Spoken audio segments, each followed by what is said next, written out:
반의 평범한 회사원이고요. 제가 정말 사랑하는 아내와 결혼을 하여 슬아의 자녀 2명을 두고 있습니다. 큰아들은 벌써 중학생이 되었고 둘째 딸은 10살이 되었어요.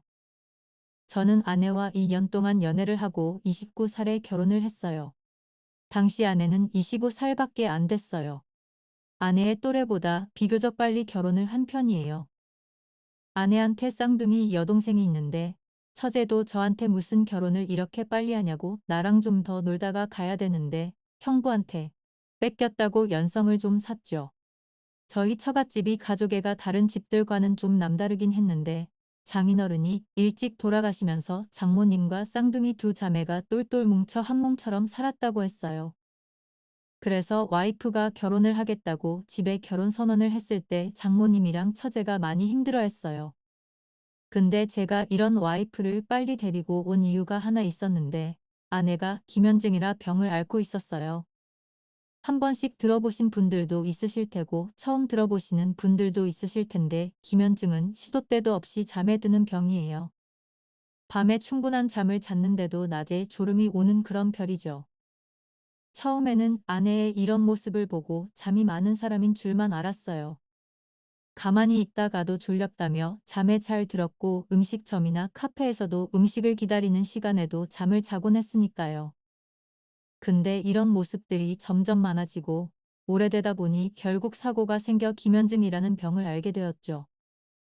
한 번은 아내와 같이 데이트를 하고 있었는데 아내한테 갑자기 탄력 발작증, 새가 와서 근육에 힘이 빠지면서 앞으로 고꾸라진 적이 있었어요. 차가운 시멘트 바닥에 넘어지면서 코까지 불이 졌었죠. 이런 아내의 모습을 보고 심각성을 깨달아 병원에 가서 검사를 받아보니 기면증이라는 진단이 내려졌답니다. 그 당시에는 굉장히 생소한 병이어서 아내나 제나 당황스럽기만 했었죠. 아내는 병원에 나오자마자 제게 나는 이제 더 이상 자기랑은 못 만날 것 같아. 내가 자기를 붙잡고 있는 게 집처럼 될 거야. 그러니까 그만 만나자 우리라며 이별을 고하더라고요.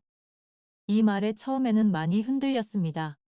병원에선 현대의학으로 완치가 불가능하다고 했고 증세가 더 심해지면 항우울제도 같이 사용한다고 했거든요.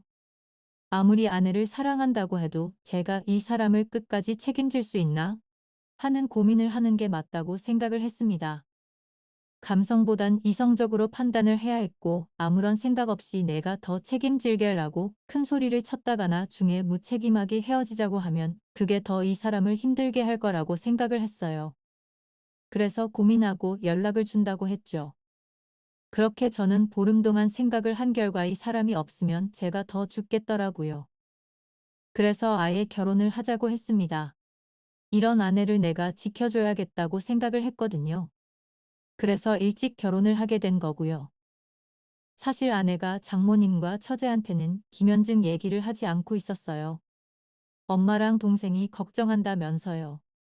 그러다가 결혼 허락받으면서 얘기를 했는데 이런 비하인드 스토리가 있었다는 걸 알게 된 장모님과 처제는 나중에야 제게 미안하고 하셨어요.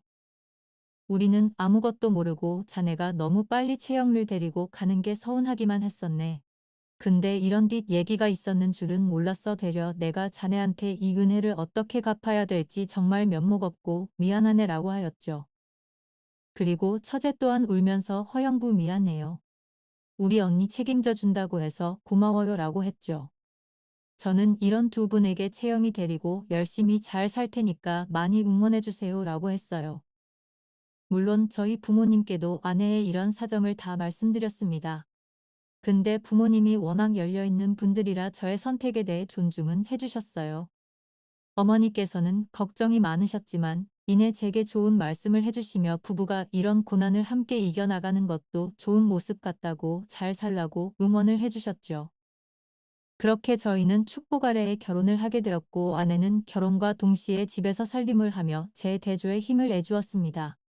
김현증 때문에 사회생활은 물론이요. 사람들 만나는 일까지 하지 못했거든요. 저는 이런 아내가 걱정이 돼 속으로 몇 번이나 울었지만 되려 아내는 이런절 위로하듯 오빠 비록 내가 완치는 안 되더라도 다약 잘 챙겨 먹으면서 이겨낼 거야. 씩씩하게 잘 살 거야. 그러니까 오빠도 울지 마라고 했어요. 이런 모습이 가여 우면서도 대견하고 고맙고 그랬죠. 하지만 걱정과는 달리 저희 부부는 결혼을 하자마자 1년 만에 첫째를 임신하게 되었고 건강한 아들을 낳게 되었습니다. 아내의 출산 소식은 저희 두 집 모두에게 경사나 다름없었고 아내가 아들을 케어하지 못하니 장모님이 저희 집에서 같이 사시면서 육아를 도우마라 해주셨어요. 장모님께 많이 지송했지만 이게 당연한 거라고 전송해하지 말라고 하셨죠. 그리던 중 저희 집에 또 한 가지 좋은 소식이 생기게 되었는데 바로 저희 쌍둥이 처제가 아내를 뒤이어 임신을 하게 된 거죠. 근데 문제는 남편을 모른다는 거였어요. 하긴 저채는 비혼주애라 남자 친구도 없었거든요. 근데 일실이 됐길래 어떻게 된 일인가 들어보니 친구 생일을 맞아 친구들과 클럽에 갔다가 그렇게 됐다는데 남편도 모르는 그 아이를 낳겠다고 하는 겁니다. 그러면서 아직은 장모님한테 비밀이라고 하는데 세상에 비밀이 있나요? 결국 처제의 임신 소식이 장모님 귀에 들어가게 되었고 처제는 장모님한테 그야말로 등짝 스매상을 맞게 되었어요. 그런데도 끝까지 아이는 낳겠다고 하는 겁니다. 아빠 없이도 잘 키울 수 있다며 예전부터 결혼은 안 해도 애는 낳고 싶었다는데 조카인 저희 아들까지 보니 그 마음이 더 커졌다고 포기할 수 없다고 하는데 그 말을 들은 장모님은 쓸데없는 소리 하지 말고 나랑 빨리 병 가자며 억지로 병원에 끌고 가셨다가 초음파 사진을 보곤 차마 그럴 수 없겠다며 아이를 낳으라고 하였어요. 그렇게 처제는 출산을 하게 되었고 예쁜 딸을 낳았어요. 저희 아들보다 2살이 어린 조카였죠. 저는 이런 조카딸에게 이모부로서 대론 아빠로서의 역할을 해주었어요. 이렇게 조카딸을 보니 왜 남자들이 딸바보가 되는지 알겠더라고요. 그래서 저도 딸 욕실이나 아내에게 둘째를 갖자고 했고 제 바람대로 아내가 딸을 낳게 되었습니다. 인생이 제가 원하는 대로 흘러가는 대로 여지는 것 같았어요. 하지만 이런 저에게도 생각지도 못한 시들이 닥치고 말았죠.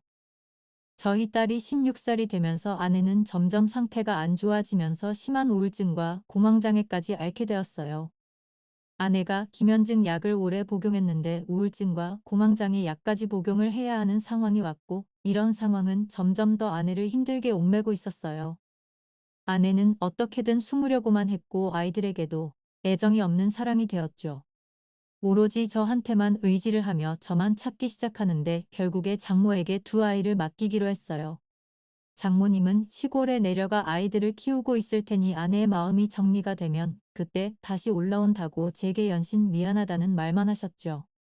저는 이런 아내를 위해 한 달간 회사에 휴가를 내고 해외여행을 다니며 아내의 마음을 달래주었습니다. 저제 또한 금요일마다 저희 집에 와자기 언니랑 같이 주말을 보내며 온 가족이 아내를 위해 모든 에너지를 쏟아부었죠. 그리고 너무 다행히도 1년이란 시간이 흐르니 아내는 예전의 모습으로 돌아오게 되었고 제게 먼저 여보 우리 애들 너무 보고 싶어. 우리 애들 데리러 가자라고 하더라고. 요. 엄마는 위대하다고 아내는 몸이 나으니 제일 먼저 아이들이 보고 싶다고 했고 장모님이 계시는 나주로 저희 아들과 딸을 데리러 갔습니다. 이 소식을 들은 처제도 같이 가자고 했고 본인은 본인 차로 조카딸과 같이 간다고 했어요. 그렇게 저희는 차 두 대를 가지고 나주로 향했고 아내는 1년 만에 아들과 딸을 품에 안아 보았어요. 그 장면을 보는데 온 식구들이 울음바다가 되었습니다. 장모님은 저를 파로 분리 주서방 이제 체력이 진짜 괜찮은 건가? 내가 같이 안 가도 되겠다 라고 하시더라고요.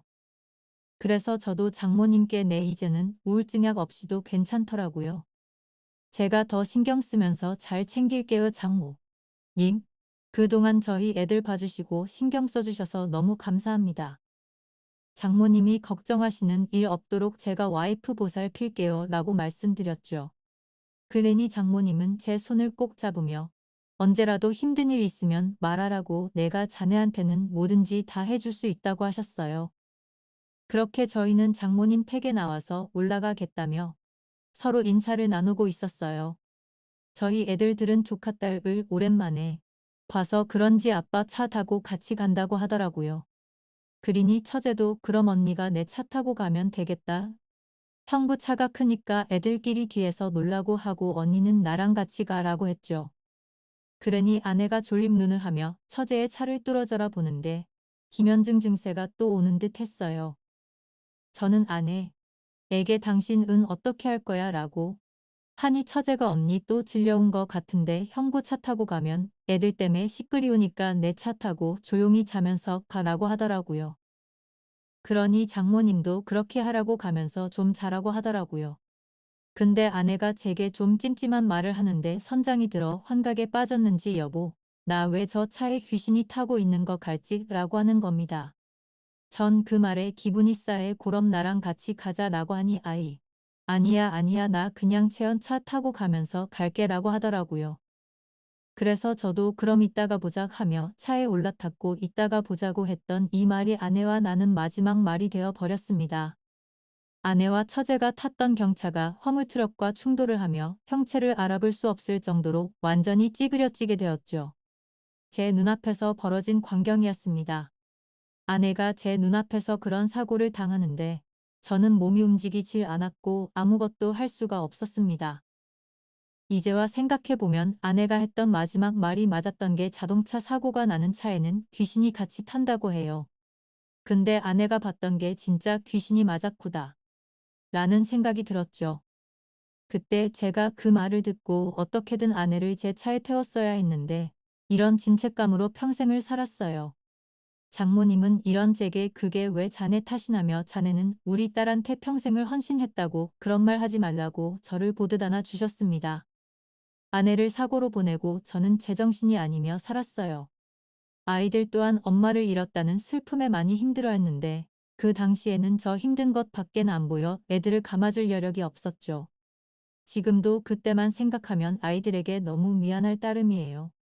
제가 한동안 회사까지 나가지 못하고 집에서만 폐인처럼 지내며 힘들어할 때 장모님은 조카딸을 데리고 저희 집에 와서 저를 챙겨주시기 시작했어요. 저를 비롯해 세 아이들까지 챙겨주셨는데 한 1년 넘게 저희 집에 계셨죠. 저와 아들은 같은 방을 썼고 장모님도 제 딸과 조카딸과 같은 방을 쓰면서 사셨어요. 장모님 말이 좁은 집이라도 이럴 일수록 돌돌 뭉쳐 같이 살아야 된다고 하셨거든요.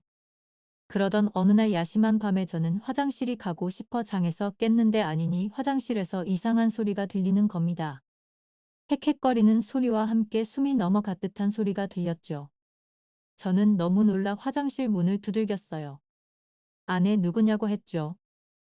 그러니 이내 소리가 멈췄고 장모님이 화장실에서 나오시는 겁니다. 저는 그런 장모님을 보고 장모님, 어디 편찮으세요? 라고 하니 갑자기 저를 막 화장실 안으로 잡아당기더니 문을 잠궈 버리는데 저한테 주서방 내가 자네한테 한 가지 요구를 좀 하면 안 될까? 라고 하시는 겁니다. 저는 그 말에 너무 놀라 왜 그러냐고 했어요. 그러니 장모님은 욕조 안으로 들어가 허리를 숙여 똘똘 뭉진 수건을 제게 보여주기 시작하는데 세상에 그 새하얀 수건이 새빨갛게 물이 들어있는 겁니다. 저는 그 수건을 한번 보고 장모님을 쳐다봤어요. 이게 다 뭐냐고 했죠. 그러니 장모님은 손으로 제 입을 막으며 애들이 들을 수도 있으니까 조용히 하라고 하는 겁니다. 저는 알겠다며 고개를 끄덕였고 화장실에서 나와 아예 집 밖으로 나갔어요. 그리곤 밖에 나오자마자 도대체 무슨 일이 나고 했죠. 그러니 이제는 내가 자네한테 솔직히 다 얘기를 해야 될 것 같아 라고 하는데 무슨 말을 하려고요 했어요. 그러니 내가 얼마 남지 않았다네 나 폐암말기 환자래라고 하시는 겁니다. 그 말을 듣는데 다리가 휘청거려 그 자리에 주저앉았어요. 저는 말도 안 된다며 그게 대체 무슨 말이냐고 왜 장모님이 얼마 남지 않았냐고 말도 안 된다고 하며 고개를 있는 대로 저었죠. 그리니 장모님도 나도 믿고 쉽지가 않네.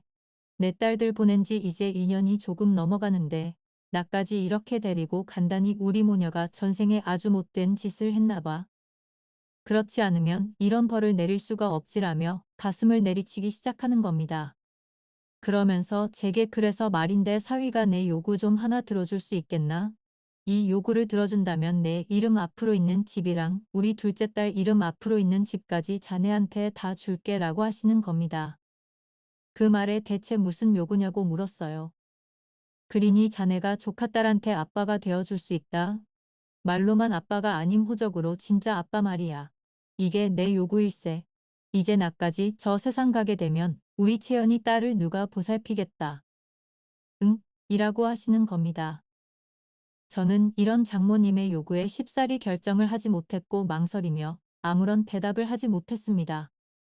사실 제가 조카 딸을 딸로 입양하면 잘 키울 수 있을지 아빠로서의 역할은 잘 할지 용기가 나지 않았죠. 저희 애들한테도 좋은 아빠가 되어 주지 못하고 있었으니까요. 그러니 장모님은 제 손을 부여잡고 제 앞에서 무릎을 꿇으며 내가 이렇게 빌면서 부탁 좀 할게 이 노인의 마지막 소원 좀 들어주겠다. 라고 하시는데 저도 그런 장모님 앞에서 무릎을 꿇으며 죄송하다고 하염없이 눈물만 흘렀습니다. 그날 저와 장모님은 서로 새벽동이 틀 때까지 울고 노여워하고 답답해하고 슬퍼하며 긴 이야기를 하게 되었고 결정까지 하게 되었습니다. 저의 결정은 장모님의 요구를 받아들이겠다는 결정이었어요. 제가 엽내는 끌까지 안 된다고 했다가 장모님의 말 한마디에 마음이 움직였는데 저의 아내 이야기였어요. 자네가 아픈 우리 딸한테도 이렇게 좋은 남편이 되어줬었는데 조카 딸한테도 좋은 아빠가 되어줄 수 있을 것 같네. 라고 하는데 그 말을 들으니 두렵고 걱정이 되던 마음이 사라지는 듯 했죠.